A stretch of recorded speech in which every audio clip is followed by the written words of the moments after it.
తక్కువ పెట్టుబడి, తరగని డిమాండ్, ప్రీమియం బ్రాండ్ సపోర్ట్ తో మిస్టర్ ఆప్టికల్స్ ఫ్రాంచైజీ మీకోసం. Call mister opticals today. సినిమాలు అంటే మీరే గుర్తొస్తారు కదా అందరికి. పడి చచ్చేవాళ్ళు అంట కదా సార్ ఆ రోజుల్లో, జయమాలిని గారు, జ్యోతిలక్ష్మి గారు అంటే. మంచి ఉన్నాయని విన్నా నేను, అందుకని. ఏంటండి ఉండటం? హీరోయిన్స్ అంటే మీరు ఇండస్ట్రీకి దూరంగా ఉన్నారా, ఇండస్ట్రీ మిమ్మల్ని దూరం పెట్టిందా? వద్దులేండి సార్, హాయిగా ఏసీ రూమ్లో కూర్చుంటున్నాను కదా అని చెప్పి. దాసరి నారాయణరావు గారి ఆస్తులు మొత్తం కూడా నరసింహరాజు హ్యాండ్ ఓవర్లోనే ఉంటాయి ఆ రోజుల్లో. ఆయనే అన్నీ చూసుకునేవాళ్ళు, లావాదేవీలంతా ఆయనకే బాగా తెలుసు. అసలు వారి ఆస్తిపాస్తుల గురించి కానీ ఏమీ నాకు తెలియదు. కొంత నోటి దురుసు వల్ల ఆ రోజుల్లోనే ఎన్టీఆర్ గారిని, ఏఎన్ఆర్ గారిని రకరకాలుగా మాటలు అన్నారు. వాళ్ళు కూడా రివెంజ్ తీర్చుకున్నారు. నిజమా అది? కానీ మరి సేమ్ టైం కృష్ణ గారి సినిమా, రామారావు గారి సినిమా మధ్య నాదేస్తే మరి అంతలా ఎలా ఆడింది? కృష్ణరాజు గారు, ప్రభాస్ రిలేటివ్సేనా? కెనడాలో కొన్ని వందల కోట్ల ఆస్తులు కూడా పెట్టిన నరసింహరాజు గారు అని న్యూస్ అయితే ఉంది సార్. మహానటి సావిత్రి గారితో 2 సినిమాలు కొడుగ్గా యాక్ట్ చేశారు. ఎలా ఉంటుంది సావిత్రమ్మ గారి జీవిత చరిత్ర?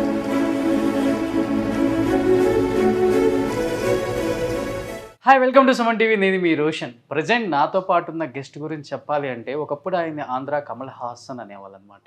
అంటే ఇండస్ట్రీకి వచ్చి దాదాపు 48 years I think. Oh my God, 48 సంవత్సరాలు అయినా కానీ ఇప్పటికి కూడా అదే చరిష్మా, ఆయన కల్మషం లేని మనసు అండ్ ఆ ముఖంలో ఎప్పటికి కూడా ఆ గ్లో ఇంతవరకు తగ్గలేదనమాట.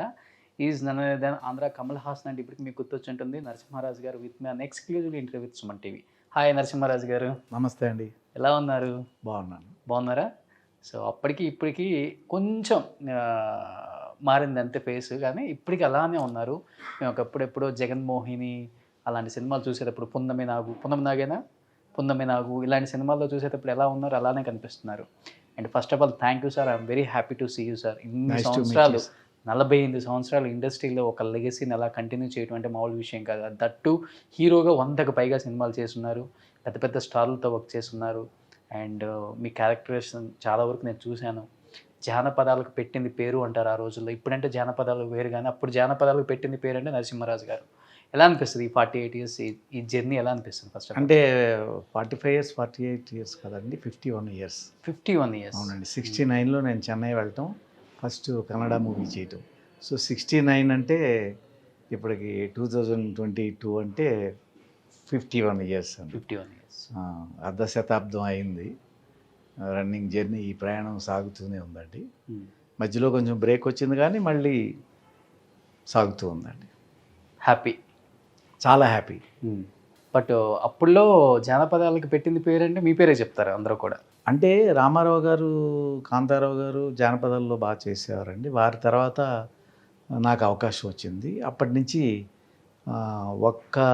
2 ఫిలిమ్స్ తప్ప మిగిలినవన్నీ తీసినవన్నీ నేనే చేయటం జరిగింది. బాలకృష్ణ గారు ఒకటి, మోహన్ బాబు గారు సొంత ఫిలిం చేసుకున్నారు ఒకటి, రంగనాథ్ గారు ఒకటి చేశారు విఠలాచార్య గారి దగ్గర. బ్యాలెన్స్ అన్నీ కూడా విఠలాచార్య గారు నేనే చేయటం జరిగింది. విఠలాచార్య గారి సినిమాలు అంటే మీరే గుర్తొస్తారు కదా అందరికీ. అవునండి, వాళ్ళకే అవకాశాలు ఇచ్చారు. అంటే ఇవ్వటం అంటే వారు ఏ ఆర్టిస్టులనైనా ఎలా అయినా యూజ్ చేసుకోగలరు. మన బిహేవియర్ బాగుండటం వల్ల అభిమానంతో అన్ని ఫిలిమ్స్ కూడా, బయట ఫిలిమ్స్ ఆయన తీసేవి కూడా నాకే ఇవ్వటం జరిగింది. ఓకే. సో వారే కాకుండా మిగిలిన ప్రొడ్యూసర్స్ కూడా, ప్రతి ప్రొడ్యూసర్ కూడా నాకు ఒక ఫిలింతో ఎవరూ ఆగిపోలేదు. 4-5 ఫిలిమ్స్ ప్రతి ప్రొడ్యూసరు ఇవ్వటం జరిగింది. సార్ మీరు ఇండస్ట్రీకి వచ్చి ఎన్ని సంవత్సరాలు అయింది, ఇప్పటికి కూడా ఇంత హెల్దీగా ఉన్నారు. అండ్ ఇంకొకటి, ఈ మధ్యలో ఇంత హెల్దీగా ఉన్నప్పటికి కూడా ఎందుకు ఇంత గ్యాప్ తీసుకున్నారు ఇండస్ట్రీలో? అంటే మీరు ఇండస్ట్రీకి దూరంగా ఉన్నారా, ఇండస్ట్రీ మిమ్మల్ని దూరం పెట్టిందా? లేదండి, రెండూ కాదు. నేను ఉన్నాను, ఇండస్ట్రీ కూడా దూరం పెట్టలేదండి. ఇక్కడికి ఇండస్ట్రీ వచ్చిన తర్వాత ఆఖరిని ఒక 6-7 ఇయర్స్ తర్వాత నేను మెడ్రాస్ నుంచి ఇక్కడ షిఫ్ట్ అవడం జరిగిందండి. సో ఇమీడియట్గా అక్కడ ఏమీ లేకుండా ఇక్కడ ఏమీ లేకపోతే నాకు లైఫ్ ఇచ్చిన వారిలో దాసరి నారాయణరావు గారు అండ్ విఠలాచార్య గారు అని చెప్పుకోవచ్చు. జానపదాల్లో విఠలాచార్య గారు, సోషల్ మూవీస్లో first introduction Navashakti productions Gangadhara Rao గారు, బివి ప్రసాద్ గారు డైరెక్షన్ చేయటం జరిగింది. బట్ లైఫ్ ఇచ్చింది నన్ను నిలబెట్టడానికి తూర్పు పడమర ఇచ్చి నిలబెట్టింది దాసనారాయణరావు గారని. ఓకే. వారితో 3 ఫిలిమ్స్ చేయటం జరిగింది. 3 కూడా హిట్ ఫిలిమ్స్ అనమాట. ఇక్కడికి వచ్చిన వెంటనే వారిని కలిస్తే వారు కొన్ని బిజినెస్లు నాకు ఇవ్వటంతో ఆ బిజినెస్లో మంచి డబ్బు అది రావటంతో ఇంకా కష్టపడటం ఎందుకులే అని చెప్పి వారు ఫిల్మ్స్లో వేయమన్నా క్యారెక్టర్స్ వేయరా అని చెప్పి అన్న నేను వేయకుండా వదిలేండి సార్, హాయిగా ఏసీ రూమ్లో కూర్చుంటున్నాను కదా అని చెప్పి నేను వేయలేదండి. ఓకే. అయితే అటువంటి సమయంలో నాకు మళ్ళీ మెడ్రాస్ నుంచి ఇక్కడ మంజులా నాయుడు గారని మంచి పేరు ప్రతిష్టలు చక్రవాకం నేనేనండి మెయిన్ క్యారెక్టర్. అవును, తెలుసు తెలుసు. సో చక్రవాకం తర్వాత మళ్ళీ నాకు ఆశ కలిగింది చేద్దామని. సో ఆ టైంలో నాకు చెన్నైలో ఆఫర్స్ రావటం, చెన్నైలో చాలా పెద్ద కంపెనీలన్నీ నేను ఇప్పటికీ నిన్న కూడా నేను పనిచేసి వచ్చాను. 2 రోజుల కిందట ఇక్కడ ఆలీ గారితో ప్రోగ్రామ్ చేసి నైట్ 2 గంటలకి 12:30 ఫ్లైట్కి వెళ్ళి వికటన్ అని చాలా పెద్ద కంపెనీ అండి, వికటన్ ఆనంద్ వికటన్ తెలుసు కదా మీకు, వారిది చేసి మళ్ళీ నిన్న బయలుదేరి వచ్చా. ఓకే. అంటే మొన్న నైట్ బయలుదేరి మార్నింగ్. సెకండ్ ఇన్నింగ్స్లో ఇప్పుడు బాగా బిజీగా ఉన్నారనమాట. బిజీగానే ఉన్నాను, చాలా బిజీగా ఉన్నాను. బట్ ఇంతకుముందు మీరు ఒక మాట అన్నారు, అప్పుడులో నేనే చూసుకునేవాడిని దాసరి గారి బిజినెస్లోని. సార్ నేను కూడా విన్నాను సార్, దాసరి నారాయణరావు గారి ఆస్తులు మొత్తం కూడా నరసింహరాజు హ్యాండ్ ఓవర్లోనే ఉండే ఆ రోజుల్లో. ఆయనే అన్నీ చూసుకునేవాళ్ళు, లావాదేవీలు అంతా ఆయనకే బాగా తెలుసు, బిజినెస్లో కూడా మొత్తం ఆయనే ఇన్వాల్వ్ అయి ఉన్నారు. నరసింహరాజు నేను నాతో లేదండి, అది ఏమీ కాదు. ఓన్లీ ఒక్క బిజినెస్ అంటే అది కూడా ఎట్లా, వారికి చెక్ పోస్ట్ దగ్గర ఒక బిల్డింగ్ ఉండేది, ఎడిటింగ్ రూమ్స్ అవి ఉండేవండి. అవన్నీ లాస్లో ఉండి సరిగా చూసేవాళ్ళాక అదొక్కటి ప్రస్తుతం ఉండటానికి నువ్వు వచ్చావు కాబట్టి వచ్చిన వెంటనే కలిశాను కదా వారిని.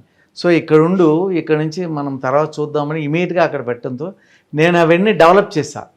విదిన్ డేస్ బాగా డెవలప్ చేశా. మెడ్రాస్ నుంచి వచ్చిన వాళ్ళకి రూమ్స్ ఇవ్వటం, అన్నీ ఒక 24 రూమ్లు 25 రూమ్లు ఉండేవండి.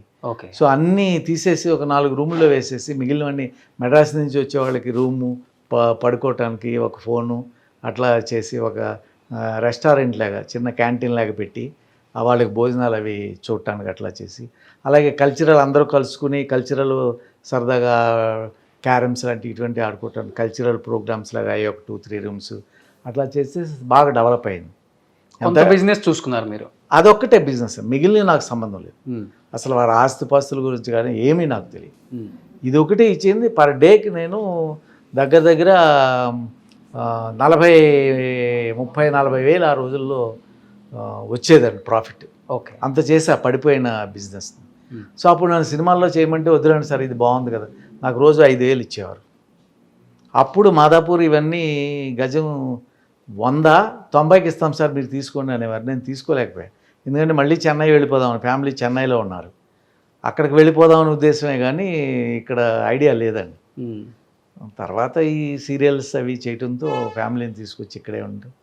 ఇక్కడ నుంచి మళ్ళీ మేము ఇక్కడ సెటిల్ అయిన తర్వాత పిల్లలు వాళ్ళు ఉద్యోగాలు వాటిలో చేరిన తర్వాత ఇక ఇక్కడే ఉండిపోయి మెడ్రాస్లో అవకాశాలు వస్తే వెళ్ళి చేసి వస్తూ ఉంటాను. సో ఈ అనుకోని ప్రయాణంలాగే మీ ప్రయాణం కూడా అనుకోని ప్రయాణంలాగా దాసరి గారితో రన్ అయింది. 3 సినిమాలు సూపర్ డూపర్ హిట్ అయ్యారు, కొంత బిజినెస్లు ఇచ్చారు, మీరు దాన్ని మంచి ప్రాఫిట్స్తో చూపించారు ఆయనకి. బట్ ఆయన లాస్ట్ స్టేజ్లో చాలా ప్రాబ్లమ్స్తో అది ఇది అని చెప్పేసి చాలా రూమర్స్ వచ్చాయి. ప్రాబ్లమ్స్ అంటే సేమ్ టైం ఆయన చనిపోయిన తర్వాత కూడా ఆ ఇంటి మీద రకరకాలుగా ఆ ఇల్లు మాకంటే మాకు అని గొడవలు రావటం, గోడలు దూకి మెయిన్ వ్యక్తులు చూసారు. అది మీరు నేను ఎందుకు లాస్ట్ రోజుల్లో యూట్యూబ్లో అవి చూడటమేనండి. ఏంటంటే ఇప్పుడు మెయిన్ ఇద్దరు లేరు కదా, పద్మ గారు అండ్ నారాయణరావు గారు లేవు. నిజమైన ఆస్తిపాస్తులు ఏమేంటి తెలియవు. కొంతమందికి చుట్టూ ఉన్న వాళ్ళకి నారాయణరావు గారు అనేక మందికి హెల్ప్ చేశారు కదా, చుట్టూ చాలామంది జనాభా ఉండేవారు. సో వాళ్ళందరూ ఉండటం వల్ల ఈ ఆస్తిపాస్తుల గురించి ఇవన్నీ కూడా వాళ్ళకి బాగా తెలుస్తుంది. సో వీళ్ళు ఏదన్నా ఇంట్లో వాళ్ళకి ఒకరికొకరికి ఏదన్నా చెప్పి అట్లా ఏదన్నా గొడవల కింద జరిగినాయేమో కానీ మనకి యాక్చువల్గా తెలియదండి. సో మీరు ఇంకా చివరి రోజులు లేరు ఆయన దగ్గర? నేను ఎప్పుడూ లేను. నేను ఎప్పుడూ ఆయనకి ఆ 3 ఫిలిమ్స్ తర్వాత నేను ఫిలిమ్సే చేయలేదండి. ఎందుకు చేయలేదంటే నేను ఆయన కోపం వచ్చి ఒకసారి నేను నీకు ఇవ్వనరా అన్నారు. నేను మిమ్మల్ని అడగను సార్ అన్నాను. డబ్బులా క్యారెక్టర్సా? క్యారెక్టర్స్ ఇప్పుడు దాసనారాయణరావు గారు ఎంతమందికో హెల్ప్ చేశారు. ఇటు ఆయన మీకు తెలుసు కదా, ఎంతోమంది డైరెక్టర్స్ అయ్యారు, ఎంతోమంది ఆర్టిస్టులను ఇంట్రొడ్యూస్ చేశారు. ఆఖరికి పడిపోయిన ఆర్టిస్టులను కూడా మళ్ళీ రీబర్త్లాగా నాగేశ్వరరావు కూడా మళ్ళీ ఆయన ఫిలిమ్స్తోనే మంచి లైఫ్ అది రావటం జరిగింది, అందరికీ తెలిసిన విషయం. సో మాతో తీసి మావన్నీ కూడా మంచి ఫిలిమ్స్ ఇచ్చారండి. చిన్న కొంచెం నేను స్ట్రైట్ ఫార్వర్డ్గా ఉంటూ ఉంటాను. సో దాంతో ఆయనకి ఏదో ఒక చిన్న విషయంలో ఆయన చెప్పింది నేను చేయలేదని చెప్పి నా మాట వినలేదు, నేను ఎప్పుడు నీకు వేషాలు ఇవ్వను ఓకే దాసనారాయణరావు గారు అన్నారు. నేను అడగను సార్ అన్నాను. ఇదే మాట చాలా తర్వాత పద్మ గారు ఏంటి మీరు ఆయన అసలు సినిమాలు చేయటం లేదేంటి అని ఎక్కడైనా కనిపించాను. అమ్మా మీరు మాకు మంచి లైఫ్ ఇచ్చారు, దీంతో మేము ఎగురుకుంటూ వెళుతున్నాం, అనేక మంది ఇస్తున్నారు, ఏమీ లేనప్పుడు మళ్ళీ మీ దగ్గరికి వస్తాం. ఎందుకంటే బోళాశంకర్లు ఇద్దరు కూడా తప్పు చేసినా ఏదైనా మనస్పర్ధలు వచ్చినా మళ్ళీ వెళ్ళి తప్పు అయిపోయింది అంటే సరే అది వదిలిపెట్టేసేయని మళ్ళీ హెల్ప్ చేసేటటువంటి నేచర్. సో ఎంతమంది డైరెక్టర్స్ అయ్యారు ఆయన దగ్గర, ఎంతమంది ఆర్టిస్టులు అయ్యారండి. ఓకే మురళీమోహన్ గారు, మోహన్ బాబు గారు, నారాయణమూర్తి గారు, మేము అందరం, ఈశ్వరరావు గారు, అందరూ కూడా మేము అక్కడి నుంచి వచ్చినాం. అలా డైరెక్టర్స్లో రవిరాజా పినిశెట్టి గారు, రామకృష్ణ గారు, కోడి రామకృష్ణ గారు, రేలంగి నరసింహారావు అందరూ మాకు అసోసియేట్లుగా పనిచేసిన వాళ్ళే కదా. తూర్పు పడమరకి అసిస్టెంట్ డైరెక్టర్స్ రేలంగి నరసింహారావు గారు అండ్ కోడి రామకృష్ణ గారు. బట్ నరసింహరాజు గారు మీతో మాట్లాడినంతసేపు, బిఫోర్ మిమ్మల్ని చూసినంతసేపు మీ క్యారెక్టర్ ఏమో కొంచెం డిఫరెంట్గా కనిపిస్తుంది నాకు. మీరు ఇంతకుముందు ఒక మాట వాడారు, నేను కొంచెం స్ట్రైట్ ఫార్వర్డ్గా ఉంటాను కాబట్టి నాకు కొన్ని ఇబ్బందులు కూడా వచ్చి ఉంటాయని. బట్ నేను ఇండస్ట్రీలో మీ గురించి విన్నది ఏంటంటే కొంత నోటి దురుసు వల్ల ఆ రోజుల్లోనే ఎన్టీఆర్ గారిని, ఏఎన్ఆర్ గారిని కొంత మాట దొర్లి రకరకాలుగా మాటలు అన్నారు, దానివల్ల కొంత ఆఫర్లు కూడా లేవు ఆయనకి, ఇండస్ట్రీ దూరంగా పెట్టింది, వాళ్ళు కూడా రివెంజ్ తీర్చుకున్నారు, అలాంటి ఒక 4-5 ఆర్టిస్టులలో నరసింహరాజు గారు కూడా ఉన్నారు అని చెప్పేసి ఒక పేరు ఉంది సార్, నిజమా అది? కాదండి, ఎందుకంటే ఎందుకు వచ్చింది మీకు? స్ట్రైట్ ఫార్వర్డ్గా ఏదో ఉన్న మాట అనుకున్నప్పుడు అటువంటిది జరిగి ఉండొచ్చు. అది పేపర్లో ఎక్కువగా రాస్తూ ఉంటారండి. ఏమని రాశారు సార్? అది అందరికీ తెలిసిన విషయమే, మళ్ళీ మళ్ళీ మళ్ళీ మళ్ళీ మళ్ళీ చెప్పుకోవటం అంత ఇది కాదు. బట్ ఏంటంటే అప్పట్లో యంగ్స్టర్స్ కాబట్టి ఉన్నది ఉన్నట్టుగా మాట్లాడటం ఒకటి, తెలియకపోవటం, వెనకాల పడి ఎన్ని కష్టాలు పడి వారు అటువంటి పనులు చేస్తున్నారు, కార్యక్రమాలు అనేది మంచి పనులు చేస్తున్నారు అని తెలియకుండా ఏంటి అని అనటం. సో దాన్ని వాళ్ళు ఏమీ పెద్ద తీసుకోలేదని, తీసుకున్నట్టయితే నేను ఆ తర్వాత నాగేశ్వరరావు గారితో 3 సినిమాలు చేశాను, రామారావుతో ఎప్పుడు చేయలేదు. బట్ సీఎం అయిన తర్వాత నేను కలిశాను. ఎంతో 10 మంది మినిస్టర్ల పక్కన అందరినీ వదిలేసి వచ్చి నన్ను కౌగులించుకొని కూర్చోబెట్టి మాట్లాడారు, ఏం సహాయం కావాలని. నేను చూడటానికి వచ్చాను సార్, సహాయం కావాలని కాదు, సినీ ఇండస్ట్రీ నుంచి వెళ్ళి సీఎం అయ్యారంటే ఆనందంతో చూడటానికి వచ్చాను అని చెప్పి చెప్పడం జరిగింది. సో అందుకని అవన్నీ కరెక్ట్ కాదండి, తెలియకన్నవే. అంటే రూమర్స్ ఉంటాయి కదండి, అట్లా ఒకటి ఉంటే ఒకటి. మన యూట్యూబ్లో వస్తాయి కదా, బతికున్నోడిని చనిపోయినట్టుగా వేస్తున్నారు, దాంట్లో కూడా పట్టుకెళ్ళినట్టుగా కూడా జనం వెళ్తున్నట్టుగా కూడా చూపిస్తున్నారు. అలాగే ఉంటాయి ఇవన్నీ అన్నమాట. బట్ కొంచెం ఉంటుంది, కొంచెం ఉన్నది ఎక్కువగా అనుకోవటమే కానీ వారు నాశనం చేయటం మనల్ని అటువంటిది ఏమీ. బట్ మీరు మాట్లాడిన తర్వాత మీరు తప్పు మాట్లాడింది రియలైజ్ అవ్వాలని అంటే ఉంటారు కదా మీకు ఒక ఫ్రెండ్స్ ఇండస్ట్రీలో, మీ ఫ్రెండ్స్ ఎవరు లేరు, లైక్ చిరంజీవి గారు, ఎవరు లేరండి నాకు, ఫ్రెండ్స్ ఎవరు లేరు. బట్ మనం మాట్లాడింది తప్ప ఒప్ప అనేది మనకే తెలుస్తుంది. నిజం చెప్పామా, అబద్ధం చెప్పామా, తప్ప ఒప్ప అనేది కరెక్ట్గా ఆలోచిస్తే మనకే తెలుస్తుంది, ఎదటి వాళ్ళు చెప్పడం అవసరం లేదండి. బట్ అది తప్పైనా ఒప్పైనా, నేను మాట్లాడిన తప్పైనా ఒప్పైనా మనం మాట్లాడకూడదు. ఎందుకంటే ఎదటి వాళ్ళు కష్టంతో ఆ పని చేశారు, నష్టం ఏమీ లేదు, కష్టపడి పాపం చేసినప్పుడు మనం అలా మాట్లాడకూడదు. అది కూడా మాట్లాడింది కొంచెం అయితే కొంచెం ఎక్కువ రాశారు పత్రికల వాళ్ళు, అంతే. అదేం పెద్ద ఇది. దాంట్లో ఏంటంటే అవి పత్రికలు వచ్చిన తర్వాత కొంచెం ప్రజల్లో ఆగ్రహం వచ్చింది. ఆగ్రహం వచ్చి అసలు సినిమాలు చూడడం అన్న లెవెల్ వచ్చింది. కానీ అప్పుడే కానీ నాకు సింహబలుడు, సింహగర్జన, కృష్ణగారి సింహగర్జన, సింహబలుడు మధ్యన నా జగన్మోహిని వేస్తే ఏ ప్రజలైతే ఇది అన్నారో వారందరూ కూడా ఆదరించి మా సినిమా హిట్ అయింది. అవి 4 వారాలు 3 వారాల్లో పెద్దగా ఆడలే కంపేర్ టు జగన్మోహిని. ఒకే టైంలో రిలీజ్ అయినవండి, వారం వారం. సింహబలుడు రిలీజ్ అయిన వారం మాది రిలీజ్ అయింది, తర్వాత సింహగర్జన రిలీజ్ అయింది కృష్ణ గారు, జానపదాలు 2. సో జయమాలిని గారా? జగన్మోహన్లో కొత్త అండి జయమాల గారు, నేను. ఊపేశారు అనుకుంటే ఇద్దరు. పర్వాలేదు ఆ సినిమాతో. ఆవిడ మనము అన్ని లెవెల్గా అలాగే వెళ్ళాము, కానీ ఆవిడకి మంచి మార్కెట్. ఫస్ట్ మూవీ కదా అది, చాలా అందంగా ఉండేవారు, సన్నగా బాగా చేశారు. పడి చచ్చేవాళ్ళు అంట కదా సార్ ఆ రోజుల్లో జయమాలిని గారు, జ్యోతిలక్ష్మి గారు అంటే. అంటే అందరూ కూడా మరి లైక్ చేసేవారు, అందరూ లైక్ చేసేవారు. ఫ్యాన్ ఫాలోయింగ్ ఎలా ఉంది మీ సినిమా రిలీజ్ అయిన తర్వాత ఆమెకి? ఇంకా ఎవరికి? జయమాలిని గారికి. జయమాల గారికి ఎప్పుడూ ఉంది. కొంతకాలం జయమాల గారికి, కొంతకాలం జ్యోతిలక్ష్మి గారికి, అలాగే అనురాధ గారికి, స్మిత గారికి, ఎవరికి వాళ్ళకి కొంతకాలం చాలా బాగుంది. సో ఆ టైంలో నిలబెట్టుకోగలిగిన వాళ్ళు నిలబెట్టుకున్నారు, ఈవిడ బాగా నిలబెట్టుకున్నారు. నాకు వద్దు అనుకున్న తర్వాత శోభన్ బాబు గారు లాగా మానేశారు. వెల్ సెటిల్డ్ అండి, మంచి వ్యక్తి. సార్ 19 సినిమాలో మీరు హీరోగా, మెగాస్టార్ చిరంజీవి గారు ఒక విలన్గా చేశారు. ఈరోజు అదే మెగాస్టార్ చిరంజీవి గారికి ఒక ఇండస్ట్రీకి సౌత్ ఇండియాలోనే one of the finest actor ఎవరు అంటే ఎవరైనా కానీ ఇంకా నో డౌట్ చిరంజీవి గారి పేరు ఒక్కటే చెప్తారు. ఎలా అనిపిస్తుంది ఆయన ఎదుగుదల చూసినప్పుడు కానీ? ఎవరికండి? మీకు? నాకు ఏమీ అనిపించదు, ఎందుకంటే నా పక్కన ఉన్న వాళ్ళు ఎవరైనా వ్యాపారంలో పెరిగినా, ఆర్టిస్ట్గా పెరిగినా, ఏ విషయంలో పెరిగినా నాకు చాలా సంతోషం వేస్తుంది. ఎందుకంటే మనకు రేపు ఏదన్నా తెలిసిన వాళ్ళు అనుకోండి, ఏదన్నా కష్టం వస్తే వాళ్ళతో మాట్లాడుకోవచ్చు, వాళ్ళతో పరిచయాలు ఒకసారి పరిచయం ఉంటే చాలు, ఎక్కువ ఉండక్కర్లేదు. ఉండకపోయినా మన ఎదురుగుండా ఉన్నవాళ్ళు బాగుంటే మనం బాగుంటాం. సో ఆ విధంగా నేను సంతోషపడతాను. నేను ఎన్నో సినిమాలు టీవీలో వాటిల్లో చూసుకొని చాలా సంతోషపడతాను. నాకు తెలుసు కూడా, అంటే అంత అవుతారని తెలియదు కానీ చాలా మంచి ఆర్టిస్ట్ అవుతారు, చాలా బిజీ అవుతారు, గొప్ప హీరో అవుతారు నాకు తెలుసు. ఎందుకంటే పునాదిరాళ్ళలో సాంగ్స్ అవి వస్తూ ఉంటే బయట ఈ రిక్షాల మీద తిప్పుతారు కదా, గ్రామ్ఫోన్ రికార్డ్స్ అని ఉంటాయి కదా, అవే కదా పోస్టర్ వేసి తిప్పుతారు. అవి వచ్చినప్పుడు ఆయన లేచి డ్యాన్స్ ఆడేవారు, రకరకాలుగా చూసుకునేవారు. పక్కన ఇంకా అబ్జర్వ్ చేసేవాళ్ళు కాదు, ఎవరైనా చూస్తున్నారా ఏమిటా అది ఇది అని. సో ఆయన కృషితో మంచిగా పైకి వచ్చారు. మంచి వ్యక్తి, కృషితో పాటు మంచి మనసు ఉన్నటువంటి వ్యక్తి, మంచి వ్యక్తి. సో అన్నీ అదృష్టం కలిసి వచ్చింది.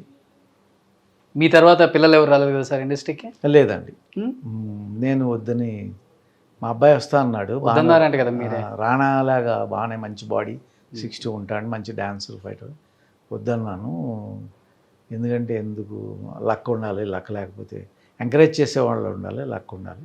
సో వద్దని చెప్తే ఆయన విని మంచిగా ఉన్నాడు, మంచిగా ఉద్యోగం చేసుకుంటున్నాడు. కెనడాలో కొన్ని 100 కోట్ల ఆస్తులు కూడా అదే నరసింహారాజు గారు అని అదే న్యూస్ అయితే ఉంది సార్. దాంట్లో 100 కోట్లు ఉండదండి. ఇక్కడికంటే కెనడా చీపే, ఇక్కడికంటే India compare to India Canada చీపేనండి. బ్రతకడం ఖరీదు కానీ మనకి, ఎందుకంటే మీకు ఇక్కడ మామూలు అంటుతో వాడు 100 రూపాయలు సంపాదించడం కష్టం. అక్కడ మన కరెన్సీ 5,600 6,500 ఇస్తారు, మార్నింగ్ 8 నుంచి ఈవినింగ్ 5 పని చేస్తే. సో ల్యాండ్లు అవి కూడా తక్కువ ఉంటాయండి. 2 కోట్లు 3 కోట్లకి బ్రహ్మాండమైన ప్యాలెస్లు వస్తాయి. ఎన్ని కొనేసారు అక్కడ? ఎన్నో ఎందుకు కొంటాం, అవే ఆయన రెండు ఉన్నాయండి ఇప్పుడు. 2 కెనడాలో ఉంటాయి. ఎందుకంటే ఉద్యోగస్తులు కదా, మా కోడలు ఉద్యోగం చేస్తుంది, మా అబ్బాయి ఉద్యోగం చేస్తున్నారు. పైగా మేమే కాదండి, వెళ్ళిన ఎవరైనా గవర్నమెంట్ బెస్ట్ గవర్నమెంట్ అండి. గవర్నమెంట్ ఏం చేస్తుందంటే 3 నెలల్లో మీరు ఇల్లు కొనేసుకోవాలి, ఓకే ఇచ్చేస్తుంది. మీకు ఉద్యోగం పోయింది అంటే మీకు ఏ పేమెంట్, మీకు ఉద్యోగం వచ్చే వరకు మళ్ళీ మీకు ఆ శాలరీ ఇచ్చేస్తుంది. తర్వాత ఏది కూడా ఎడ్యుకేషన్ కానీ, తర్వాత మన హెల్త్ హాస్పిటల్స్ కానీ అవి బయట ఉండరు ఎవరు, అంతా గవర్నమెంటే. ఎందుకంటే 30% కట్ చేస్తారు ఇన్కమ్ ట్యాక్స్ కింద, ఓకే, కట్ చేస్తే జీతాలు వెళతాయి. సో ఈ 30% గవర్నమెంట్ మీకు ఇస్తుందండి ఫ్రీగానే. ఫ్రీయే, మొత్తం అన్నీ ఫ్రీ, ఎడ్యుకేషన్ ఫ్రీ, సూపర్. అది హాస్పిటల్స్ ఫ్రీ. సో మీరు ఉద్యోగం వచ్చే వరకు మీ శాలరీ ఇచ్చేస్తుంది. ప్రీవియస్ శాలరీ స్లిప్ మీరు పెట్టుకుంటే గవర్నమెంట్ ఇచ్చేస్తుంది మీకు ఆ శాలరీ మీకు దొరికే వరకు. అంటే ఇండస్ట్రీలో మీరు ఏమన్నా ఎదుర్కోలేని ఇబ్బందులు ఏమన్నా ఎదుర్కొన్నారా కొడుకుని ఇండస్ట్రీకి వద్దు అని చెప్పడానికి? ఎందుకంటే ఎవరైనా కానీ కొడుకుని కంటిన్యూ చేస్తారు ఇండస్ట్రీలో. అంటే అదృష్టం ఉండాలి కదండి. అదృష్టం లేకపోతే పైకి రాలేము కదా. సపోర్ట్ చేసేవాళ్ళు ఉండాలి, ఆర్థికంగా బలంగా ఉండాలి. సపోర్ట్ చేసేవాళ్ళు లేరు ఎవరు మాకు. కాలం చేయటమే కానీ, అదృష్టం కొద్దీ రావటమే కానీ, అదే ఆర్థికంగా మనం సినిమాలు తీసుకుని మనం చేయగలిగిన స్తోమత లేదు. అటువంటిప్పుడు మనం రాంగ్గా వెళ్ళకూడదు కదా. నాన్నగారు దాన ధర్మాలు ఎక్కువ ఉంటాయి కదా. ఎవరైనా చేస్తారు. మా ఊర్లో అందరూ చేశారు. మా ఊర్లో ఉన్న రాజులందరూ కూడా అయిపోయారు. అప్పట్లో వాళ్ళు బళ్ళు వాళ్ళు అవుతాయి చూడండి. ఆ విధంగా అందరూ కూడా మంచి మనసుతో ఫ్యూచర్ ప్లానింగ్ లేక, ఇలా అవుతుంది అనేది లేక, తర్వాత ఇలా పెరిగిపోతాయి ధరలు, అంటే భూమి అది ఇలా పెరుగుతాయి ధరలు, ఇవన్నీ ఏమీ తెలియక ఒక్కొక్కటి అమ్ముకుని చేసేయటం. సో వాళ్ళు చేసిన మంచి కార్యక్రమాలకి మనం ఇవాళ బాగున్నాం అనుకోండి. ఆరోగ్యంగానే ఆర్థికంగానే అన్నీ బాగున్నాం. వెస్ట్ గోదావరి కదా సార్? వెస్ట్ గోదావరి. కృష్ణరాజు గారు, ప్రభాస్ రిలేటివ్సేనా? అంటే క్షత్రియాస్లో రిలేటివ్సే. మా అందరం వెస్ట్ గోదావరి, మొగల్తూరు ప్లస్ మాది తణుకు దగ్గర అండి. వెస్ట్ గోదావరి దగ్గర రిలేటివ్స్ వాళ్ళు కూడా. ఆయన హెల్ప్ ఏముందా ఇండస్ట్రీకి వచ్చిన కొత్తలో మీరు? అంటే కలుస్తూ ఉండేవారు అండి, కష్ట సుఖాలు చెప్పుకుంటే ఉండేవాళ్ళు. ఆయన పెద్ద ఆయన కదా, మూర్తిరాజు గారు అని మినిస్టర్ ఉండేవారు. అవును, వారి తరఫునే కదా, వారి ఫ్యామిలీ దగ్గర కృష్ణరాజు గారు వాళ్ళు పెద్ద ఫ్యామిలీస్ కదా. సో మా కష్టం చెప్పుకునేవాళ్ళం. ప్రభాస్ గారితో చేయలేదు? ప్రభాస్ గారితో అసలు చేయలేదు, చూడలేదు కూడా నేను. ప్రభాస్ గారికి నాకు పరిచయం లేదండి. ఏముంది, ఒక సినిమా చేస్తే పరిచయం వచ్చేస్తుంది. అంటే చూస్తూ ఉంటాం కదా ఈ ఛానల్స్లో, వాటిలో సినిమాలు అవి చూస్తాం కదా. అందుకని నేను బాహుబలి కెనడాలో చూడటం జరిగిందండి. ఓకే, అక్కడ ఉండగా చూశాను. రిలీజ్ సేమ్ టైం, ఇక్కడ రిలీజ్ రోజున అక్కడ కూడా రిలీజ్ అయినా ఆ టైంకి మేము అక్కడ ఉన్నాం. ఓకే, అది చూడటం. అంటే ఎలా అనిపిస్తుంది అంటే 70 సంవత్సరాల తర్వాత మళ్ళీ సెకండ్ ఇన్నింగ్స్ స్టార్ట్ చేయటం అనుకోని ప్రయాణంతో రాజేంద్ర ప్రసాద్ గారితో? బాగుందండి. అంటే ఎలా ఉంటుందో ఫ్యూచర్ మనం చెప్పలేము కదా, అనుకోలేము కదా ఇలా ఉంటుంది అని. సో ఏంటంటే ఇంత లెంగ్తీ క్యారెక్టర్ అనుకోలేదండి. ఏదో చెప్పారు రాజేంద్ర ప్రసాద్ గారు పక్కననే, ఆయన పక్కన చేయటం చాలా సంతోషపడి, చాలా కాలం అయింది చేసి, వారిని చేసి చాలా కాలం అయింది అని చెప్పి అంటే ఏకంగా 30 days చేయవలసి వచ్చిందండి. అదొక టైప్ క్యారెక్టర్ సృష్టించారు డైరెక్టర్ గారు, ప్రొడ్యూసర్ గారు. రాజేంద్ర ప్రసాద్ గారు కావాలని నన్ను పెట్టుకోవటం జరిగింది. ఇద్దరు స్నేహితులు అనమాట. సో ఇంత స్నేహం, దాంట్లో ఎంత స్నేహంగా మేము సినిమాలో ఉన్నామో బయట కూడా అంత స్నేహంగా, నేనంటే అంత ఇష్టం వారికి. ఓకే, రాజేంద్ర ప్రసాద్ గారికి తప్పకుండా ఒక వెరైటీ కథ అండి. వారు వెరైటీ కథలు తప్పకుండా ఒప్పుకుంటారు. ఆయన నచ్చింది కాబట్టి ఒప్పుకున్నారు కాబట్టి తప్పకుండా సక్సెస్ అవుతుందని అనుకుంటున్నాము. మరి దీంట్లో అదే కాకుండా చాలా ఆర్టిస్టులు 100 రోజులు సినిమాలు ఆడినటువంటి ఆర్టిస్టులు ఉన్నారు దీంట్లో. ఇప్పుడు నన్ను తీసుకున్న 100 days ఫిలిమ్స్ ఎన్నో చేసిన నారాయణరావు గారు, సుబ్బలాక్ సుధాకర్ గారు, తులసి గారు, ప్రేమ గారు హీరోయిన్గా ఎన్నో చేసినటువంటి, మరి వారు తెలిసి బుక్ చేశారో తెలియక బుక్ చేశారో తెలియదు కానీ ప్రతి క్యారెక్టర్ని కొంచెం అదృష్టవంతుల్ని పెట్టారండి. ఓకే, మాకు అవకాశం వచ్చిందని, నాకు హిట్ అయ్యి సక్సెస్ అయ్యే వాటిలోనే నాకు ఎక్కువ అవకాశాలు రావడం జరిగినాయి. సీరియల్స్ అయినా సినిమాలైనా లక్కీగా. సో ఆ విధంగా మరి దీంట్లో నాకు అవకాశం వచ్చిందంటే సక్సెస్ అవుతుంది ఒకటి. తర్వాత ఇంకోటి ఏంటంటే మాకు ఎవరికి కూడా, ఇప్పుడు నారాయణరావు గారు అవనివ్వండి, వీరు అవనివ్వండి, నేను అవనివ్వండి, మాకెవరికి సెపరేట్ ఫ్యాన్స్ లేరు. సో సినిమా బాగుందంటే అందరు ఫ్యాన్స్ మావి చూస్తారు, ఒక్క గ్రూప్కి చెందిన వాళ్ళే కాదండి. సో అందుకే మా ఫిలిమ్స్ ఏ తీసుకున్నా సరే అందరూ చూసినా మాకు ఫ్యాన్స్ అసోసియేషన్స్ అవి ఏమీ లేవండి అందరికీ కూడా. మా నారాయణరావు గారికి కానీ నాకు కానీ అంతులేని కదా ఎంత బాగా ఆడింది, మా జగన్మోహిని ఎంత బాగా ఆడింది. ఆ రోజులు వేరు కదా అసలు, డిఫరెంట్. ఇంకా అది ఆ రోజుల్లో సినిమా బాగుందండి. లేదండి, కాదండి. ఎందుకంటే ఆ రోజులు వేరంటానికి కూడా అప్పుడు నాగేశ్వరరావుకి ఫ్యాన్స్ ఉండేవారు, రామారావు గారికి ఫ్యాన్స్, కొట్టుకు చచ్చేవాడు ఫ్యాన్స్. సో మీరు ఇందాక అడిగిన రామారావు గారిని నాగేశ్వరరావుని విమర్శించినప్పుడు ఇద్దరు ఫ్యాన్సే అసలు లోకంలో ఉండేది. నువ్వు ఇద్దరినే అంటావా, నీ సినిమా ఎవడు చూస్తాడు అని కూడా ఫ్యాన్స్ బాయ్కాట్ చేశారు. బాయ్కాట్ చేయడానికి వాళ్ళు ఏం చేస్తారు, బాయ్కాట్ చేయాలి వాళ్ళు. అంటావా అని అన్నవి కూడా పేపర్లో వేశారు. ఈ సినిమా ఎవడు చూస్తాడయ్యా అసలు చిచ్చిచ్చి అని కూడా అన్నారండి. కానీ మరి సేమ్ టైం కృష్ణ గారి సినిమా రామారావు గారి సినిమా మధ్య నాదేస్తే మరి అంతలా ఎలా ఆడింది, మోర్ దాన్ 100 days ఎలా ఆడింది? జయమాలి గారు మీ ఇద్దరి మధ్య రొమాంటిక్ సీన్స్ అలా పండే, మరి ఏం చేస్తాం? అలా అంటే చాలా సినిమాల్లో ఉన్నారు కదా, జయమాల గారు వేరు, నేను జయమాల గారు ఉన్నాం, కానీ అంతలా ఆడలేదు కదా. మిగిలిన వాటిల్లో కొన్ని నవమోహిని సినిమా ఆడింది, దాంట్లో శారద గారు కూడా లేరు, జయమాల గారు లేరు, శారద గారు కూడా లేరు. ఓకే, దగ్గర 80% జగన్మోహిని అంత హిట్ అది.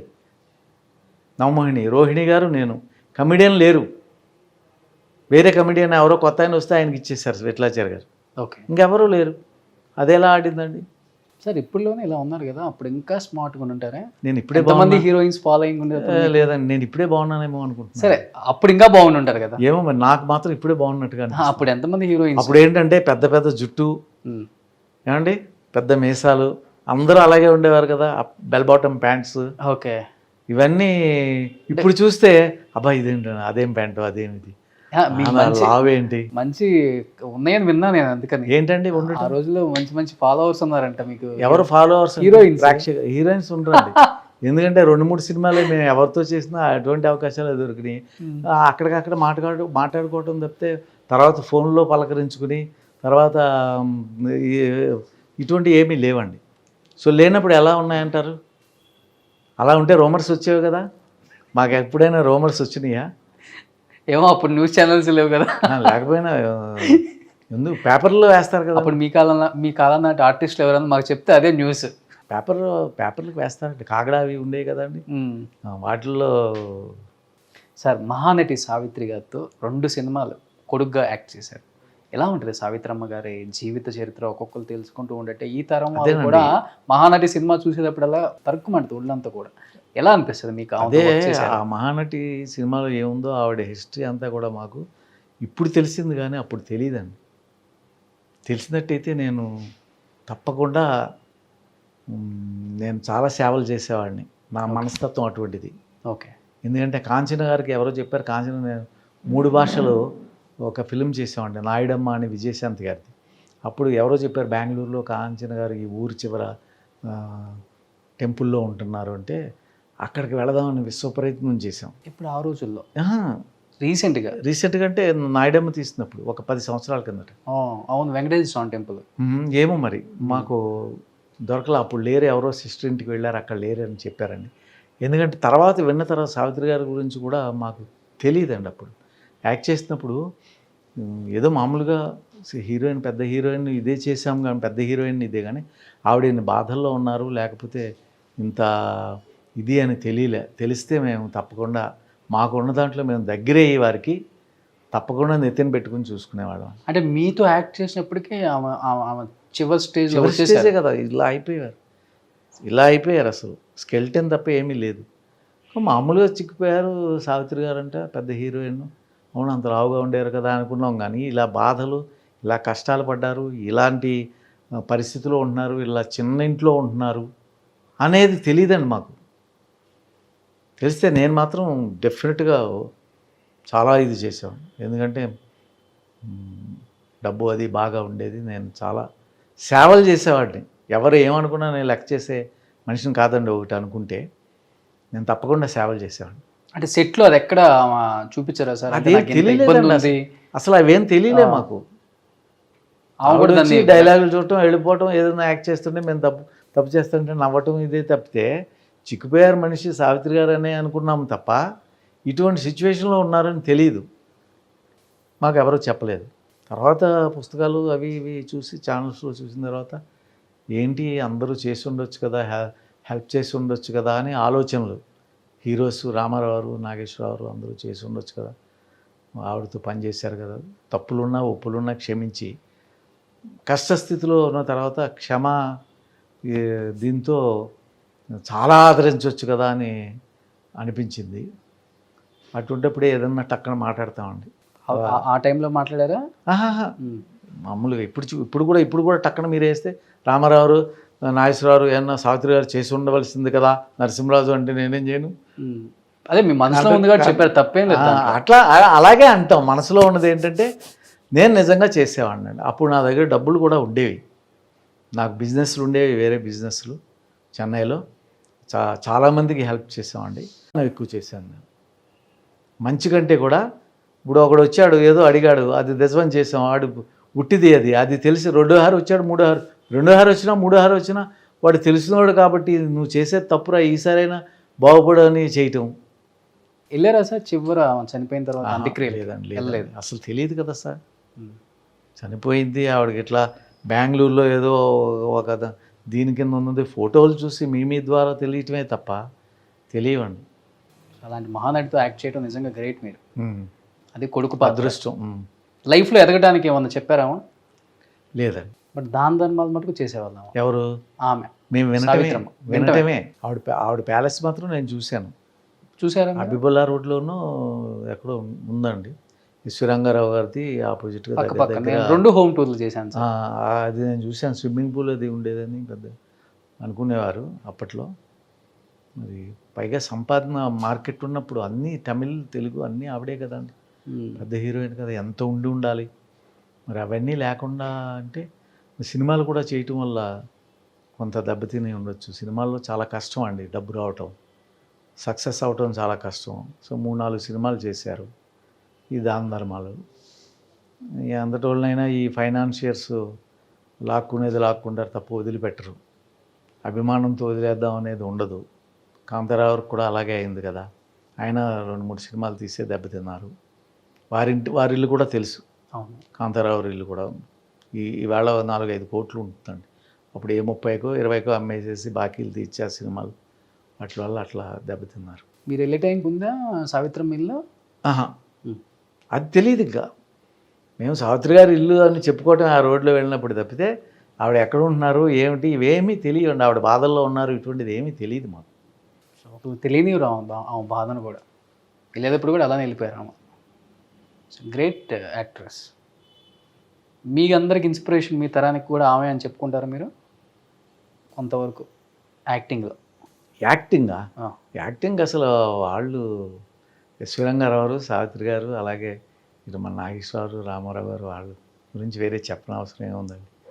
మళ్ళీ అసలు అట్లా రాదు కదా ఎవరికి. డెఫినెట్లీ. సో ఎనీహౌ నిజంగా చాలా చాలా థ్యాంక్ యూ చెప్పాలి సార్ మీకు, ఎందుకంటే చాలా రోజుల తర్వాత స్క్రీన్ మీద చూస్తున్నాం మిమ్మల్ని. అవునండి. ఎప్పుడో చిన్నపిల్లలప్పుడు టీవీలో చూసేవాళ్ళం, అలాంటిది మిమ్మల్ని ఇలా డైరెక్ట్గా ఈ సందర్భంగా ఈ అనుకోని ప్రయాణం రిలీజ్ సందర్భంగా. సో చాలా యాక్టివ్గా ఉన్నారు కాబట్టి నాకు తెలిసి సెకండ్ ఇన్నింగ్స్ గట్టిగానే లాగిచ్చేస్తారు, ఇబ్బంది ఏం లేదు. So wish you good luck sir. Thank you sir. అనుకోని ప్రయాణం అండ్ ఎస్పెషల్లీ మీకు కూడా thank you so much. Thank you very much sir. Thank you sir.